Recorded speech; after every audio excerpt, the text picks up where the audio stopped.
예, 두 번째 시간 시작하겠습니다. 인간이라 하는 것은, 인간의 자아라 하는 것은, 중단 없는 의식의 흐름으로 형성되어 있습니다. 시간에 준해서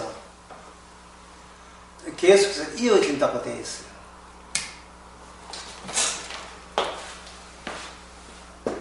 자아란 의식,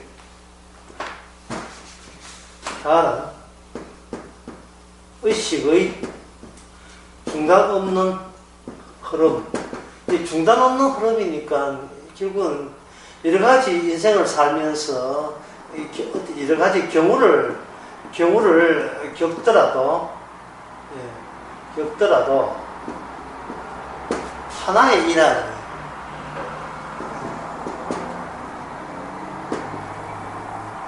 하나의 일화로 구성되게 됩니다.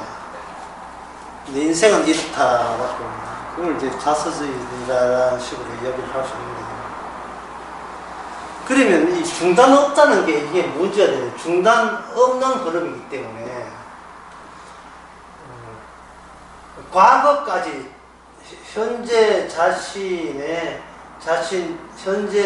의식 속에 중단이 없기 때문에 과거까지 자꾸 겹겹이 첩첩이 이렇게 누적이 돼 있어, 쌓이게 돼요.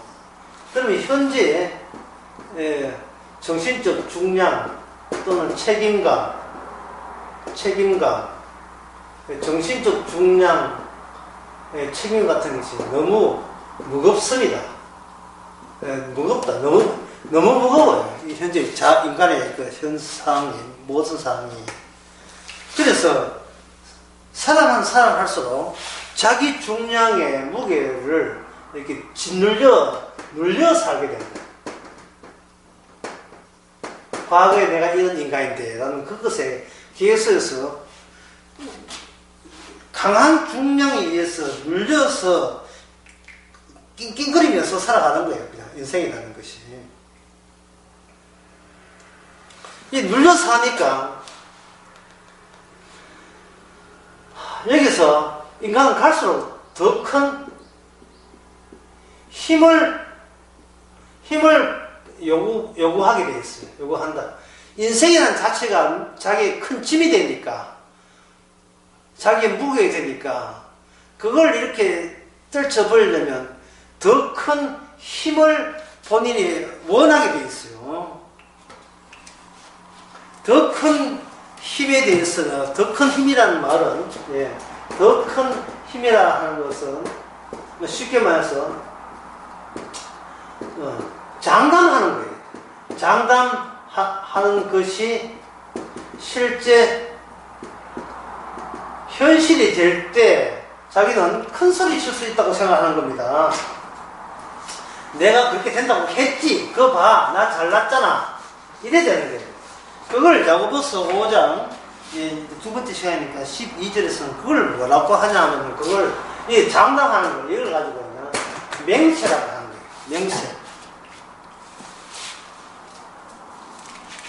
그런데 여기서 맹세하지 말라, 하늘로 땅으로도 아무것도 맹세하지 말라, 장담하지 말라 이 말이에요.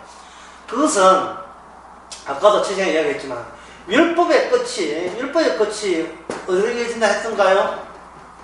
심판으로 이어지죠. 이 땅에서. 그래야 이 땅이 제거될 만한 대상이 된다는 것이 드러나니까. 율법의 끝은 심판으로 이어져요. 심판인데 이게 뭐냐면, 결국 인간이 제대로 율법을 안다는 것은, 자칫하면 율법 가지고 더 큰 힘을 도모할 수가 있어요. 내가 말씀 지켰으니까 큰 복 주시옵소서, 큰 힘으로 나를 용기 있게 붙잡아 주옵소서, 이렇게 나올 수 있다는 말이죠. 하지만 율법이 가는 그 마지막 방향, 선미래, 미래, 결국 어디에 도달하냐, 율법의 완성은 예수님을 통해서 다 보여줬어요. 율법의 끝은 율법에 다 이루었다는 바로 십자가입니다. 다시 말해서 인간은 십자가를 만날 때까지 우리는 우리 자신에 대해서 아는 바 없다, 이렇게 보면 돼요. 내가 십자가에 달린 예수님과 결합이 될 때까지는 내가 진정 누군지를 아는 알 수는 없게 돼 있어요. 전부 다 알 수 없다는 것은 오해와 곡해와 그리고 오인 잘못 생각, 자기 자신에 대해서 잘못 오해하고 있고 곡해하고 오인하고 있는 거예요. 십자가 달릴 때까지, 십자가를 만날 때까지. 율법은 예수님이 율법 따라 살았기 때문에 십자가 지신 거예요. 예수님이 율법을 위반했기 때문에 십자가 진 게 아니고, 예수님이 십자가 따라가다 보니까 율법대로 따라가다 보니까 십자가에 도달된 겁니다. 심판의 자리까지, 아버지까지 버림받은 자리까지 옮기게 된 거예요.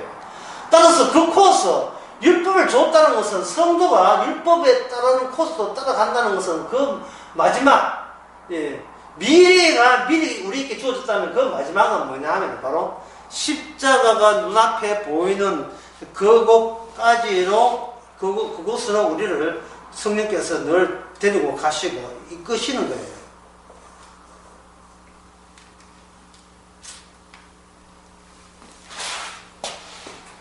거기에 대해서 이게 이제 복음인데요. 이 세상에 이 복음에 비해서 저는 지금 복음을 종교와 복음의 정반대를 종교로 봅니다.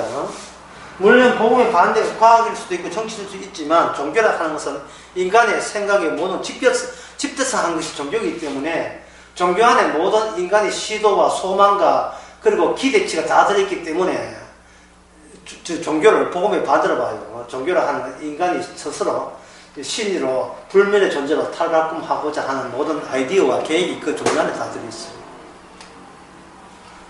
그러면 인간의 그 종교의 내막, 인간의 종교의 내막에 대해서 어떻게 생각하냐면, 지금도 마찬가지입니다만, 그냥 사람들은 이렇게 보게 돼요. 옛날 고대 사람들은 사냥을 많이 했거든요. 사냥, 일단은 수렵,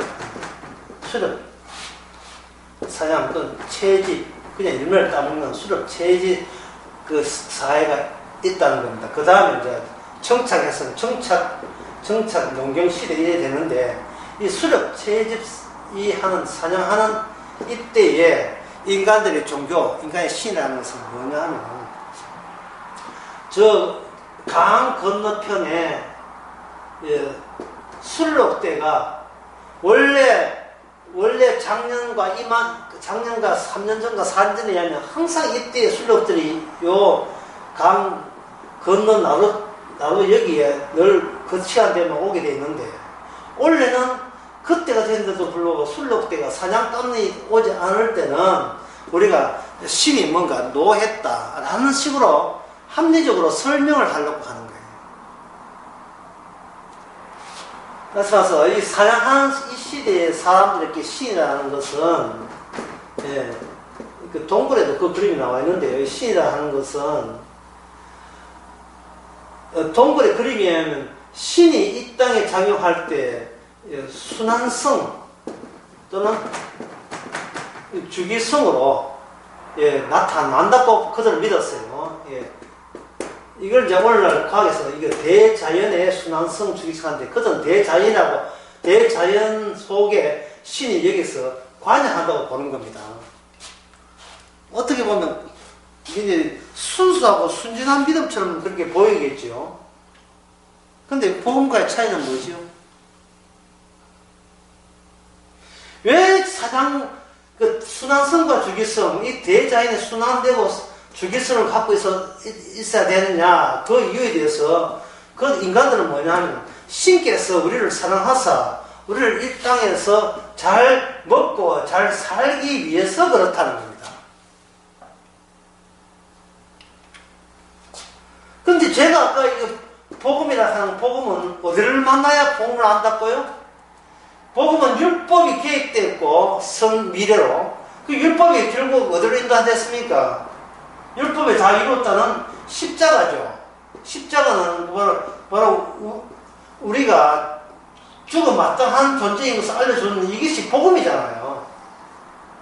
그럼 죽어마땅하면 그만한 이유가 있어야 돼요. 그냥 왜 죽어마땅하냐? 그것은 이 세상 전체가 바로 이미 가짜 신에 의해서 그동안 인간과 신이 한 식구처럼, 한 마음가짐이 한 식구처럼 그렇게 살아왔다는 것을 인류의 그 모든 역사가 그걸 증명해 주고 있는 겁니다. 과거만 그렇다고 생각하면 안 돼요. 교회를 다니나 안 다니나 종교가 없는 무교라고 여기는 사람들도 마찬가지예요. 기본적으로 내가 잘 먹고 잘 살기 위해서 대자연의 어떤 질서와 법칙을 갖고 있어야 된다는 겁니다. 어떤 순환성과 주기성이 있어야 된다고 보는 거예요. 그래야 신이라는 것이 이성적으로 안정적으로 신 나름대로의 어떤 성격이 갖추어져 있다는 것을 있는 그러한 초월적 존재라야 인간이 믿을만 하거든요. 말이 그만 길어졌는데, 쉽게 말해서 신이란 누가 만드는가? 인간의 여망, 인간이 자기 살기 위해서 어떤 일정한 법칙과 원칙을 가진 초월적 존재이었으면 좋겠네 라는 그것을 인하여 신이 만들어진 거예요. 그러니까 인간이 있는 이상은 신은 없을 수가 없지요. 종교를 교회 안 가도 신이 있다니까요. 주기성과 순환성, 원칙성, 합리성, 세상은 혼돈이 아니야. 어떤 질서가 있을 거야. 그런 자체가 전부 다 뭘 의식합니까? 초월적 신을 의식하고 있는 거예요.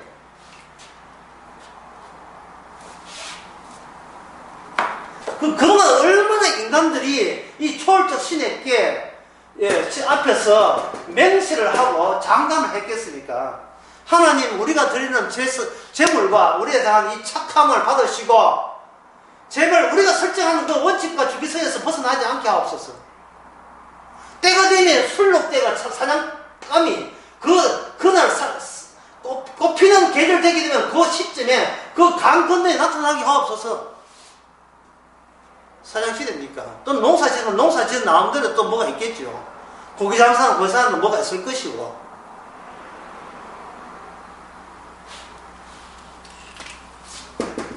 신의 세계가 과학을 통해서 이게 대자연, 과학 질서로 바뀌었지만, 과학 질서가 이게 상당히 추상적입니다. 신의 갖고 있는 신의 대자연의 질서를 응축한 거예요. 왜 이렇게 응축하고 싶어 하느냐? 왜 질서를 찾고 싶어 하느냐? 뭐 대자연이 궁금해서가 아니에요. 내가 밥 먹고 사는데 대자연은 그래야만 한다는 겁니다.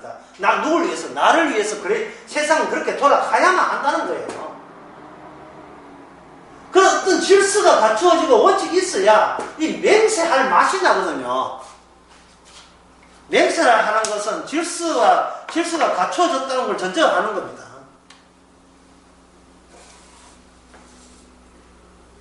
옛날에, 요새도 그렇지만 옛날에도 어떤 곰이, 청년이 우연히 길을 가다가 곰이 청년이 가는데 저 한 10m 바깥에 곰이 숲에서 나와서 도로를 가로질러서 이쪽 반대 숲으로 지나갔다 이 말이죠. 지나갔으면 옛날 고대 일의 사고방식입니다. 지나갔으면 과학이 발달했지 않을 때, 의학이 발달했지 않을 때 이야기예요. 그건 마을 사람들이 우스운 거죠. 왜냐하면 곰은 신성하다고 전통적으로 알려졌기 때문에. 이 곰이 지나고 난 뒤에 그 청년이 실실은 아파요. 그 아픈 이유를 찾는 겁니다. 아플 때는 이유를 알아야 병을 고칠 수 있지 않습니까? 이유가 뭐냐? 신성한 곰이 지나가는데 곰과의 그 만남 때문에 병이 났다. 따라서 곰에게 어떤 먹일감을 주든지 해서 곰을 달려야 네 병이 난다. 이렇게 생각한 거예요. 그걸 토테미즘이라 하는데요. 동물이 인간의 조상이다. 정치적 조상이다. 이래 보는 겁니다. 토테미즘. 인간의 조상들은 다 동물이었다. 그 말입니다. 왜냐하면 신은 감추어진 곳에서 오게 되는데 그 감추어진 것이 뭐냐? 숲이에요. 숲이다. 마을 뒤편에 숲에 신이 살고 있고, 숲에 그 신의 그 쫄개들, 정령들이 살고 있는 거예요. 또 요정들이 살고 있고. 북유럽의 오딘 신화든 모든 신화가 다 그래요. 우리가 신화를 가지고 과학시대에는 그건 미시다고 하는데, 그들이 그렇게 생각할 수밖에 없는 그 합리성이 오늘날 과학에 그대로 다 녹아져 있습니다. 과학 질서를 위한 과학 탐구가 아니에요. 인간의 삶을 불편하지 않게 하기 위해서 과학이라는 게 있습니다. 문제는 왜 그래야 되느냐는 것은, 인간이 곧 뭐냐 하면, 인간이 곧 신이기 때문에, 인간이 곧 신이기 때문에 그래요.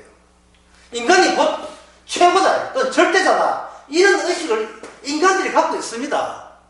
동네에 가가지고 동네 같은 아주머니께 이야기하면서 늘 밭에 깔리는 것은 인간이 최고해야 되고, 인간이 우선해야 되고, 인간을 최고의 가치를 놓아야 된다는 그 의식으로서 서로 정답게, 요새 나물 나왔습니까? 라든지 요새 이거 얼마 합니까? 이게 쭉 물어봤는 그 바탕에 충분히 이런 게 다 깔려있다, 이 말이죠.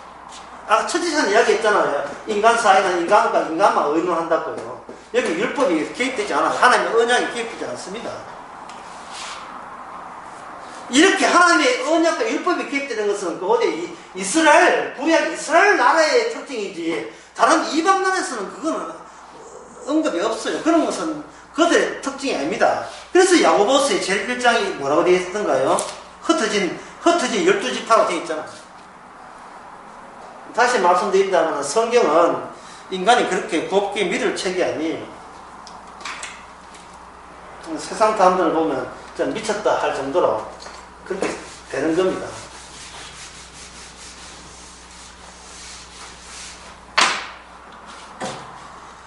다시 말씀드립니다. 인간이 자신을 안다는 것은 자기가 성경을 공부해서 아는 게 아니에요. 모든 율법의 완성 대신 십자가 대신 주님과의 만남을 십자가 앞에서, 주님 앞에서 비로소 자기 어떤 존재인 것을 알게 되는 겁니다. 인간 자체가 신으로 군림하고 신으로 행세하고 싶은 거예요.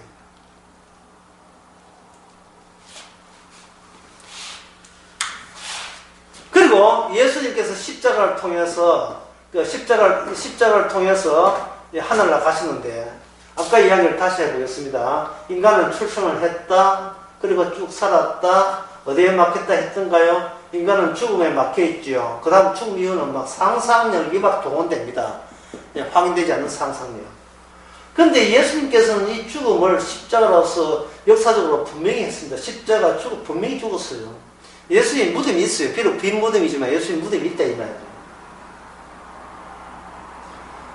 그러면 야고보서에 말하는 하나님의 은사라는 것은 땅에서부터가 아니라 하늘에서 온다 했어요.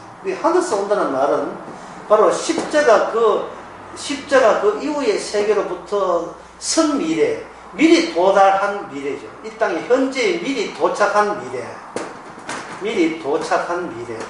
미래, 죽음의 결과를 미리 여기 현장에다 집어 넣는 겁니다. 은사라는 게. 그러면 이쪽 십자가 이후의 세계가 무슨 말이 하느냐? 이게 바로 인간들이 알 수 없던 죽음 이후의 세계가, 이게 바로 하나님 나라였죠. 하나님 나라, 또 천국이죠. 그러면 성도에게 있어서 성도의 삶이 뭐냐? 어느 삶이 더 중요하냐? 하늘나라가 분명히 있음을 안다면, 이 나라가 이렇게 분명히 있음을 안다면, 이 나라의 입장에서 이 나라의 안목을 가지고 이 세상을 바라보게 되는 겁니다.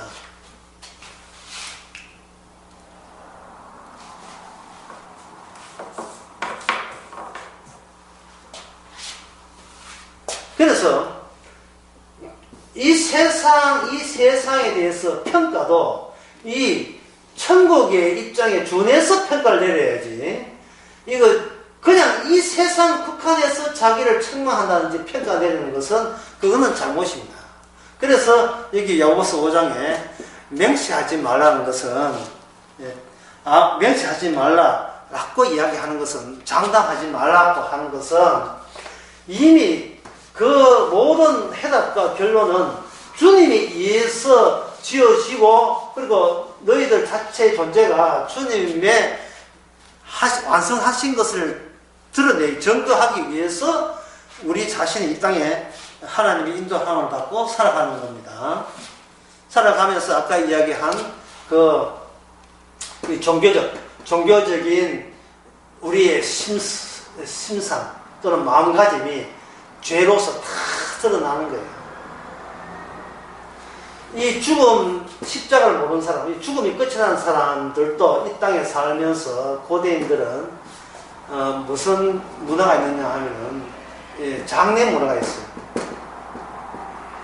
이거는 뭐 우리나라 역사하고 세계 역사 보면 이 장례 문화가 이 문화를 통해서 그 당시에 그들이 어떤 신을 믿었고 어떤 종교를 가진다가 다 드러나는 겁니다. 이 장례 문화의 요즘하고 차이점은, 고대인들 차이점은 사람이 죽을 때, 자기 죽을 때 옆에 같이 가져가는 물품들이 있어요. 이걸 가지고 뭐냐면 부장품이라 하는 겁니다. 근데 후대 사람들이 나중에 뭐 이제 택지 개발하는데 건설회사들이 포크 땅을 하다 보니까 여기 옛날 그 무덤 같은 것이 나왔다, 발굴했다 이거죠. 보게 되면 그래서 사람은 그냥 뼈 조각이 다 깨어졌어요. 깨어졌는데 뭐는 그래도 생생하냐 하면 이 부장품은 생생하다 이 말이죠.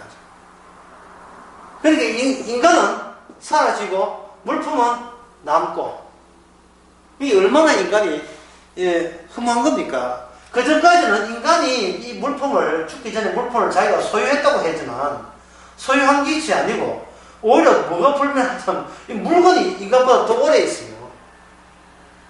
인간이 물품보다 더 쇠퇴해진다 이 말입니다. 이 장례 문화거든요. 거기에 비해서 우리 주님께서는 부장품이 필요 없어요. 우리 자신이, 소실되고 소멸되는 우리 자신이 무엇의 작품이냐면 하나님의 작품이 되는 겁니다. 하나님의 작품이 오래 산다는 게 아니고 죽을 때는 죽는 거죠. 그런데 그 하나님의 작품이라는 그 하늘나라라는 것은 이 우리가 사는 출생되고 그리고 죽을 때까지는 이 눈에 보이는 이 세계에서는 뭐로 등장하느냐? 바로 십자가 복음으로 등장하는 거예요. 십자가 복음, 율법의 완성, 예수 그리스도의 하신 일, 그런 걸 등장하는 겁니다. 그래서 예수님께서 이 땅에 죽었다가 부활했다라는 이 사실을 증거하기 위해서 이 땅에 한 자기 백성을 출생시키고 살게 하신 거예요. 그러면 이것은 뭐냐 하면 곧 인간이라 하는 것은 살다 죽는 게 아니고, 중요하기 때문에 다시 한번 적을게요. 인간이란 살다 죽는 것이 아니라 인간이란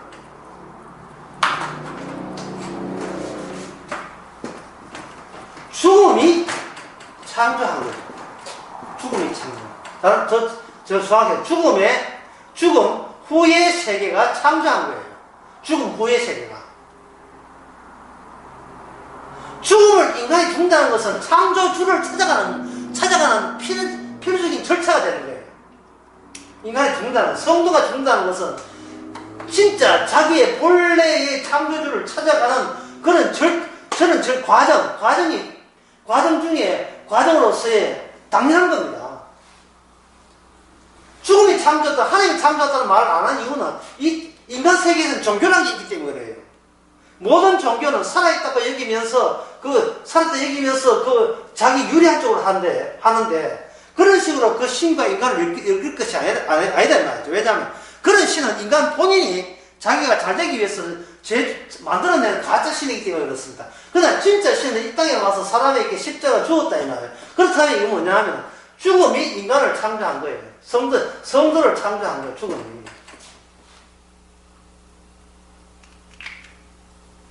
죽음을 죽음적으로 간다는 것은 창조주를 만나러 가는 거죠.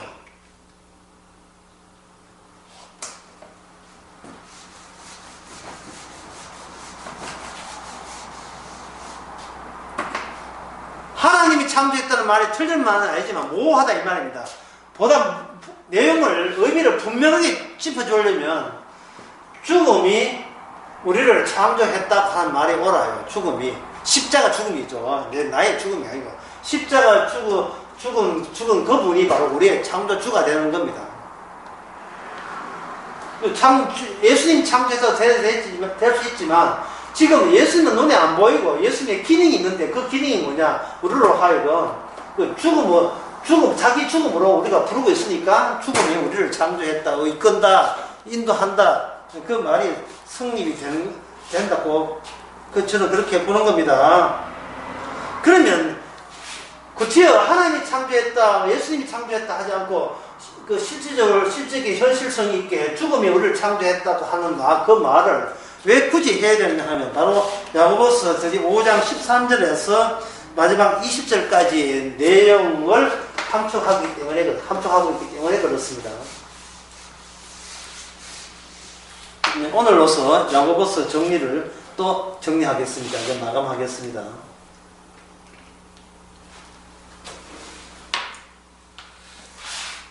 자, 아까 했던 걸 다시 한번 해볼게요. 인간은 자기 중량에 물려서 합니다. 자기 중량에, 자기 무게에 물려서 합니다.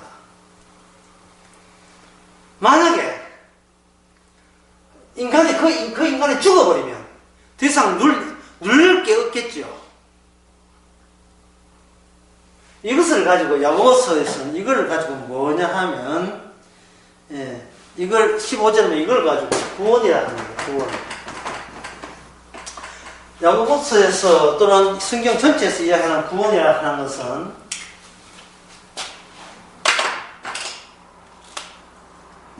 나의 자리가 없어지는 거예요. 나의 자리가 사라지는 걸 의미합니다.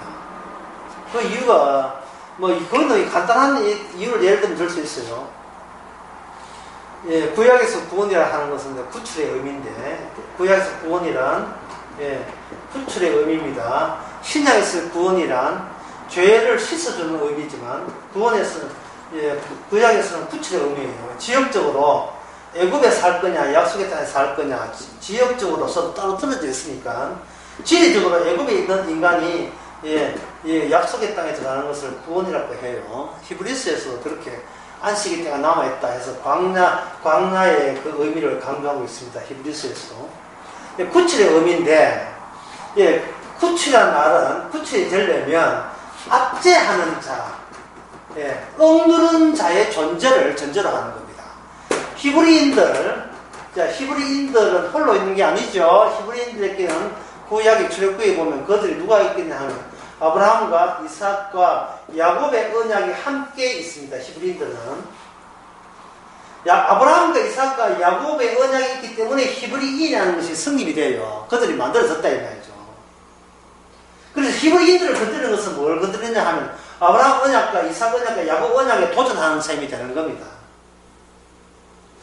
구출이라는 것은 압제하는 것을 먼저 선전을 해요. 압제하는 것. 아브라함 언약과 이삭 언약과 야곱 언약에 해당되는 어떤 대상이 있는데 히브리인들입니다. 이스라엘산 야곱의 후손들이죠. 여기에 대해서 뭔가 압제하는 거예요. 강제하는 것. 내 고난 속에서 너는 때려 죽어도 못 빠져나와 라는 압제하는 상황이 여기서 형성되어 있어요. 언약이라는 것이 구체적으로 역사 속에서 어떻게 전개되고 어떤 식으로 모습을 드러내냐 하는 것은 바로 구출하는 방식으로만 설명이 되는데, 구출하는 방식은 어떤 구조되어 있는가? 압제하는 것, 이게 억누르는 것과 억눌림으로 이렇게 구조가 마련되어 있어요. 그렇다면 이 압제하는 이 세력은 그냥 억누르는 게 여기 의도가 있다 이 말이죠. 의도가 있다고 보는 겁니다. 하나님께서는 그게 의도는 뭐냐면 언약이 실제화되지 못하게, 하나님의 언약이 실제화되지 못하게, 실제로 현실화되지 못하게 뭔가 가만히 있어, 튀어나오지 마, 이 따물고 있어. 죽은 자는 있어. 라고 압제하는, 언약에 압제하는 세력. 이걸 저는 반대한다. 반언약. 저항하는. 언약에 저항하는 세력이 실존하는 겁니다. 이 땅에서. 그들이 또 인류의 역사를 주관하고 있고요. 악마가, 이 세상 신이니까, 세상 신이 악마가, 나중에는 그 악마가 되죠. 출애굽기 4장 같은 그걸 모세의 지팡이와 뭐와 대변되냐? 뱀과 대변됩니다. 이쪽에는 뱀이 있다면 이쪽에는 지팡이가 있죠. 가운데 드러난 모습은 모세고요. 모세가 뱀도 쥐고 있고 지팡이가 쥐고 있는 그런 위치에 있다는 겁니다. 왜냐, 지팡이를 던지면 뱀이 될 것이 아니습니까? 도로 꼬리를 잡으면 도로 뱀이 지팡이가 되는 거죠. 그러니까 모세의 하는 이 기능 안에는 이 세상에 서로 상반되는, 대치되는 두 세력이, 영적 세력이 존재하는 것을 알려주기 위해서 예수님, 하나님께서 모세를 통해서 기능적으로, 어떤 일들을, 기적들을 보여주고 있는 겁니다.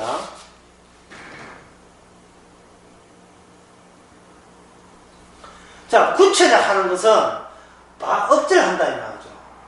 그러면 이 언약이 결국 히브리인들을 구출하는 것이 아니고 언약 자체가 이 땅에 실제적으로 구출되는 양상이 되겠죠. 그러니까 특정 무리들이 구원받았다가 아니라 하나님의 정해놓은 특정 원리가 이 땅에 등장했다. 이게 구원의 의미가 된다 이 말입니다. 특정 원리가.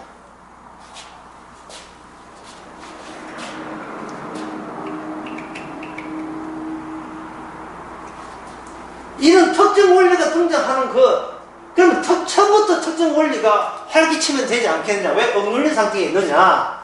그것은 바로,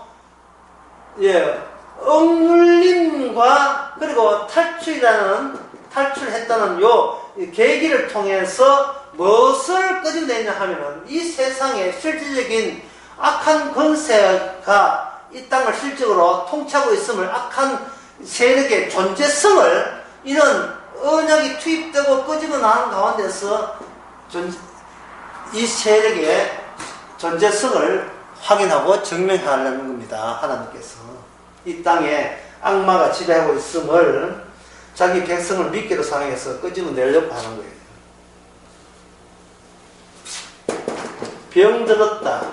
병들었다와 야고보서에서는 이걸 병들었과 뭐 관련시키냐 하면은 여기 15절에 이걸 구원과 관련시킵니다. 병들었다에 구원할 때 이 병듦을 무슨 현상을 봐요? 죄 지은 현상을 봐요. 그래서 죄에서부터 구원이라는 것은 실제적이다. 이 세상에서는 이거는 어떤 인문학자나 작가나 소설가 그런 것들 종교가 교리를 만든 게 아니고 실제적으로 이 세상은 죄에서의 구원이 가능하다. 그런 일이 일어난다는 것을 보여주기 예로서 병들었음을 언급하고 있습니다.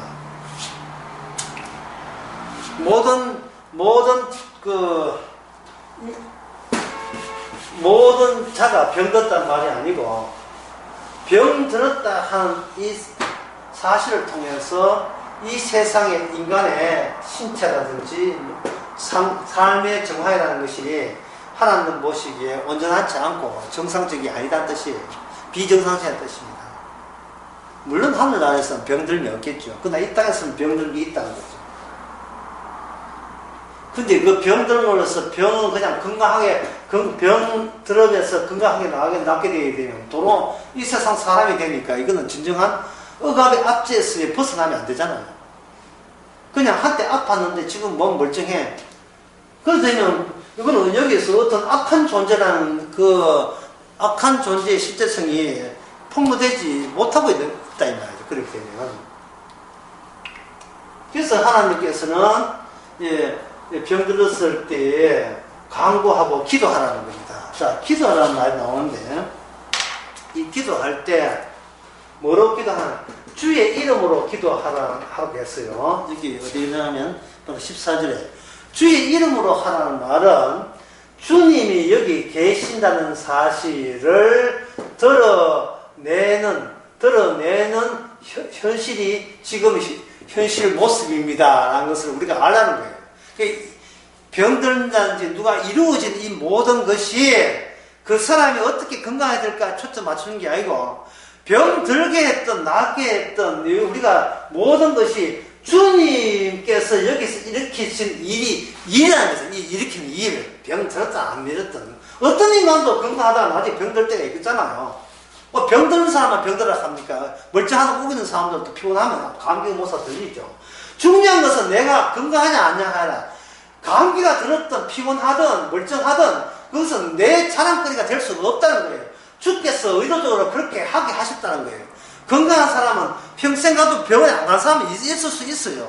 본인이 훌륭했어가 아니라, 죄 없었어가 아니라 주께서 그렇게 했다는 겁니다. 따라서 이 병든 자에 대해서 주님의 어떤 뜻이 있을 겁니다 라고 다른 사람들이, 병들지 않은 다른 사람들이 기도하라 이 말이죠. 이 사람의 경우를, 나타나는 경우를 보고 주께서 무슨 일을 하셨으니까 그걸 묻는 자세를 가지고 하라 이 말입니다. 그걸 통해서 다시 한번 주님이 하신 일, 곧 병 고침이 아니고 구원에 관한 일, 이제 분에 관한 일을 다시 말씀드릴까요? 분에 관한 일이란 뭐다? 현재 압제하는 세력에 대한 인식. 이 세상은 계속해서 인간의 정신을 주님 복음을 듣지 못하기 위해서 파괴하는 세력이 있음을 병든 사람으로서 기도하는 가운데 이러한 감추어진 현실을 재산 확인하고 느끼도록 주의 이름으로 기도하는 거예요.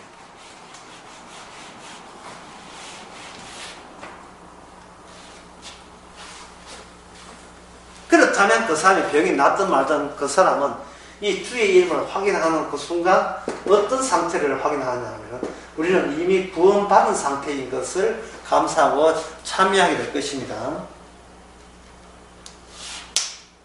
그래서 13절에 보면 너희 중에 고난이 있는 자느냐 기도할 것이고 절규한 자가 있느냐 저가 찬송할 것이다 이렇게 이야기했습니다.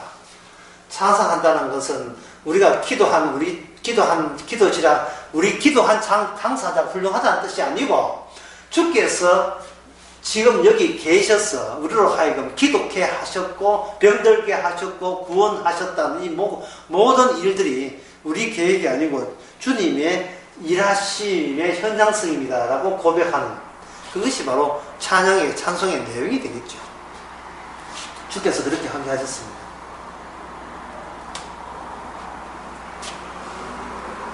이것이 아까 얘기한 선미래, 오늘 여러분 선미래입니다. 이 죽음이라는 거. 우리는 죽어봐야 안다는데, 죽어봐야 아는 것이 아니라 이미 죽음 이후에, 십자가 죽음 이후에 계신 분이 십자가 이후에 일어날 원칙을 여기에 교회 내에서 현장성으로 실제적으로 일들을 이렇게 주는 거예요. 무슨 일?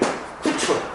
구출이란 바로 압제하는 세력을, 존재를 들추어내는 겁니다. 그 하나의 예가 되시면 또 예가 뒤에 나옵니다만 또 다른 예를 미리 제가 말씀드리면 바로 한나라는 사람, 사무엘의 엄마죠. 여기 한나라는 여인의 라이벌이 브딘나예요. 브딘나. 이 사람은 아들이 있어요. 아들이 있다 이 말이에요. 근데 한나는 아들이 없어요. 남편이 이 한나를 사랑함에도 불구하고 아들이 없다 이 말이에요. 근데 브딘나가 가만히 있으면 될 텐데 자꾸 뭐냐면 정신적으로 압제를 하는 겁니다. 압제를 하니까 한나에서의 구원에는 뭐냐? 아들 없으니까 저주받았고 나는 아들 있으니까 복받다 하는 이 원칙을 뒤엎어가지고 그 원칙 자체에서부터 벗어나는 거예요. 아들이 있고 없고가 아니라 하나님의 살아계심, 하나님의 살아계심을 하나님께서는 나에게 아들 없음과 있음을 위한 과정을 통해서 하나님의 일을 이렇게 한다는 것을 보여주기를 원했다는 사실, 그것을 한나가 보여주는 겁니다. 그래서 한나는 아들을 놓고 나는데 도로 아들을 하나님께 바치죠. 이름을 사무엘, 하나님께 바친 자라 사무엘 바칩니다. 이 원칙이 나중에 이사야 보면 잉태치 못한 자가 구원을 받는 거예요. 잉태치 못한 자. 브린나라는 것은 너무나 세상적으로 하나님의 복을 그렇게 생각한 겁니다. 자기 중심적으로 생각한 거죠. 그 인되지 못했다는 것은 없음을 이야기하는 거예요. 따라서 선미래를 하는 것은 죽음 이후에 가시면 여기 눈에 보이는 인간들에게는 없는 사실이 죽음 이후나 있을 이 사실이 이 사실이니까 이 땅에서 없는 거죠. 없음이 이미 있음으로 작용하는 그 현장이 바로 교회고 바로 그것이 거기서 찬송이 나와야 된다 이 말입니다. 이 없음과 있음의 이야기가 또 어디에 나오냐면 야고보서 마지막에 엘리야의 기도 가운데 나옵니다. 엘리야가 기도할 그 실적에 기도할 때에 엘리야의 기도로 인하여 다시 한번 이제 아까 했는 다시 복사하죠. 기도라 하는 것은 하나님 일하시면 뭘 한다? 구출합니다. 구출하면 하는 것은 압제하는 쪽이 있고 압제받는 쪽이 있는데 하나님의 백성은 항상 압제받는 쪽에서 압제받는 것을 뛰쳐나면 그것을 벗어나면서 과연 압제하는 그 세력의 실제가 정체를 밝혀내는 그 과정 속에 성도가 놓여 있습니다. 현재 그 엘리야가 엘리야가 속한 나라는 북이스라엘이에요. 북이스라엘은 우상을 섬겼습니다. 우상을 섬긴다는 것은 하나님의 언약이 없는 것을 우상이라고 여러 번 제가 말씀드렸죠. 하나님의 언약이 빠진 것은 아브라함과 이삭과 야곱이 빠진 그 신은 우상이래요. 그게 여호와가 되든 예수가 되든 뭐 삼위일 되든 상관없어요. 하나님의 언약의 내용을 들어있지 않는 명칭상 예수가 되든 성이 되든 여호와 되든 그건 전부 다 우상이 되는 겁니다. 그러면 중요한 것은 하나님의 언약이 들어있으면 되지 않겠냐. 하나님의 언약이라 하는 것은 이 인간 세계에서 없음으로 나와요. 없음으로. 없는 거예요. 인간이 찾아도 언약은 찾지를 못합니다. 언약은 스스로 자기 자신을 주도권을 쥐고 일하시거든요. 인간 구원하라고 언약이 있는 게 아니에요. 언약을 위해서 인간이 있는 겁니다. 그래서 아까 죽음이 인간을 창조했다는 말을 한 거예요. 언약의 세계, 천국의 세계 위해서 인간이 만들어진 거예요. 그러면 이 언약은 없음에서 일어나기 때문에 없음에서부터 있음이라는 언약 절차를 알리기 위해서 지금 라합이 아니고 북이스라엘의 통치자 이름이 아합이에요. 아합 왕이 정치적으로 우상을 섬겼습니다. 아합 북쪽 이스라엘 주도해서 아합을 섬겼고 온 백성도 다 그게 나라가 왕이 그렇다 하니까 따라갈 수밖에 없죠. 왜? 정책적이니까. 만약에 아합을 바알신을 안 섬기면 그건 죽을 수가 있기 때문에요. 나라가 법으로 정해놓으면 뭐 정할 수밖에 없지요. 아무도 그 수리 못하는 겁니다. 근데 선지자는 바로 그 시대의 선미래죠. 주님께서 언약에 준해서 선지자에게 계시를 줬습니다. 그 계시와 행동이 뭐냐 하면 기도를 해요. 어떤 기도를 하냐 하면 현재 없음에서 있음이 되기 위해서는 현재 있음을 뭐로 바꾸냐 없음으로 바꾸기 위한 기도를 한 겁니다. 엘리야가 기도한 적 3년 6개월 동안 비가 오지 않았다. 비가 오지 않았다는 말은 농산물이 없다. 농산물이 없앤다는 것입니다. 모든 있음의 그 은혜성을 모르니까 이게 여호와로부터 오면 모르니까 주께서는 다시 여호와의 은혜가 없는 상태, 없은 상태를 만들어버려요. 기도한 적 3년 6개월 동안 그게 가뭄이 들어서 기도한 게 아니고 가뭄이 안 드는데 기도한 적 3년 6개월 동안 비가 오지 않았는 거예요.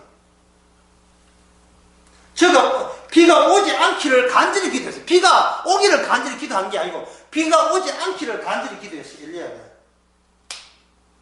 그러니까 3년 동안 비가 오지 않은 거예요. 엘리야가 심술이 싸워서 그런 게 아니고 하나님의 뜻이 그래요. 언약을 드러내기 위해서 소위 있음을 있다는 것, 북이스라엘 아합왕이 있다는 것은 전부 다 이게 바알신의 은혜로 다 돌린 거예요. 바알신은 언약이 없기 때문에 바알신과 인간 사이는 언약 요소가 없기 때문에 인간의 정성과 열심으로서만 이 관계를 이어나가면 그 신과의 관계가 좋게 유지된다고 주장하는 그러한 종교입니다. 그러니까 이건 오늘날 이 교회하고 똑같다고 본대요. 언약이 없으니까 언약 자리에 인간의 열성을 다 가는 거예요. 열심히 기도하고, 열심히 헌금하고, 열심히 봉사하고, 전도하고 되면, 교회에 부흥되면 그게 천국인 줄 알고 있다, 이 말이죠. 모든 없음의 자리예요. 이게 원위치거든. 없는 자리예요. 없는 자리예요. 없어야 마땅한 자리. 내가 죽어야 마땅한 자리. 산다는 것이 신기하고 기적적인 그 자리예요. 그 자리 출발자, 그게 하나님의 찬송을 드리는 기본 자리다, 이 말이죠. 병들지 않는 사람이 병들어서 기도했다고 해서 병드는 사람은 착하고 병들지 않는 사람은 죄인한 뜻이 아니고 바로 마음을 같은 심정으로 사는 게 내가 주께서 일이 있어서 병들게 했다면 그렇다면 우리가 주를 아는 데 있어서 우리도 병들지 않았지만 병든 마음과 같은 심정이 있어줘야 구원이라는 의미가 새롭게 우리에게 감사로 다가오는 거예요. 기도해야 하니까 이게 이제 비가 안 오니까 농산물이 없겠죠. 다시 기도하니까 또 비가 오기 시작하는 겁니다. 다시 기도한 적 18절에 하늘의 비를 주고 하늘의 비를 주는 거예요. 땅이 열을 맺지요. 이게 주시는 거다. 주시는 거. 언약은 없는 건데 줘야 비로소 생겨나는 것이 하나님의 언약이다. 그러니까 함부로 장담하거나 맹세하지 말라는 거예요. 이 세상의 모든 것은 이미 율법을 주었어요. 주님을 주었습니다. 우리는 그 주님을 인내로 기다리면 되는 거예요. 주의 사람이 입이 된 채로. 이게 우리 안에 있는 선미래, 주께서 하신 일의 모든 종결이 우리 안에 이미 포함이 되어 있다. 엘리야의 이러한 태도의 확장이 오늘날 교회에 이어야 하고 오늘날 참 이스라엘 되어야 한다는 것이 야고보서에서 이야기하는 겁니다. 그런 사람이 바로 뭐냐? 형제라고 말할 수 있다고 보는 거예요.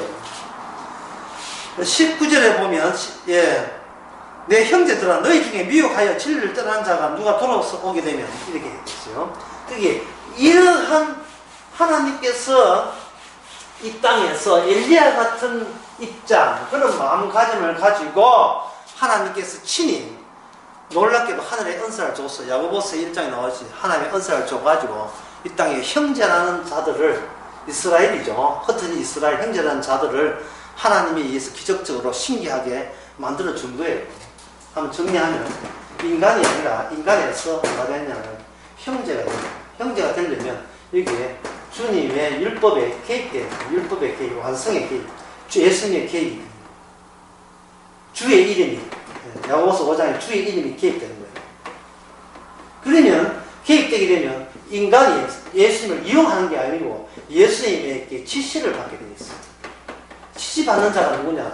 형제가 됩니다. 그럼 지시 받았다 안 받았다 내용을 어떻게 확인할 수 있느냐? 그 내용이 언약적이어야 됩니다. 언약적이라는 말은 선미래적이에요. 미리 장차에 우리가 심판받아야 마땅함을 미리 일찍이 우리가 알아채는 거예요. 영안이 눈이 열려서.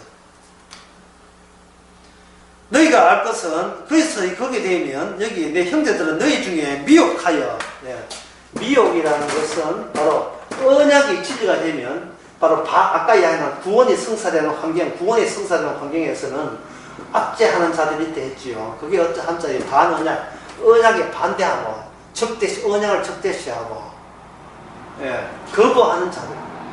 이들은 오늘 강의 처음에 시작했잖아요. 인간 대 인간으로 그냥 사이좋게 의논하면 일이 잘 풀린다는 거예요. 그리고 그런 식으로 우리의 미래를 개척해 나가면 된다는 겁니다. 우리의 운명은 우리가 협동해서 지혜를 짜내서 우리의 성실과 열성과 지혜로서 미래를 만들어 나가면 될 거 아니냐 하는 이러한 분위기, 풍토. 이게 바로 야고보서에서는 그게 바로 율법을 빼놓은 이 악한 세상의 분위기라고 그렇게 야고보를 통해서 정리해주고 있습니다. 이걸 진리로 하고 여기서 떠난 것을 믿음에서 떠났다 그렇게 보고 있습니다. 믿음으로 산다는 것은 아까 시간적으로 말했던 이미 마지막의 결과를 이미 합류하고 있는 사람이에요. 그 중에 한 사람을 제가 아까 했죠. 욥이라고요. 결말을 안다. 욥은 어떤 사람이다? 결말을 아는 사람. 결말을 아는 사람의 대표자가 뭐냐? 대표적 인물 중에 하나가 뭐냐? 욥이다. 그렇다면 우리가 욥처럼 살면 된다. 욥처럼 그게 바로 믿음이고 이러한 믿음의 내용에 대해서 분명히 압제하는 자들이 그 실체가 드러날 건데, 그게 뭐냐? 미혹하는 자, 진리를 떠난 자, 그렇게 되죠. 20절에 보면 죄인을 미혹한 자에서 미혹 돌아선 자가 그 영혼을 사망에서 구원한다. 허다한 죄를 덮을 것이라. 이 야고보서의 복음을 전한 이유는 너희로 하여금 흩어져 있는 이스라엘 백성을 이 언약 말씀, 이 복음의 말씀을 통해서 다시 돌아서게 하라. 그래서 야고보를 준 겁니다. 기도하겠습니다. 하나님 아버지, 저희들에게 이 귀한 성경 말씀을 주시는 걸 감사합니다. 우리 인간의 힘으로 해석하는 것이 아니라 십자가로 모든 결과를 다 아는 입장에서 해석되게 하옵소서. 예수님 이름으로 기도합니다. 아멘.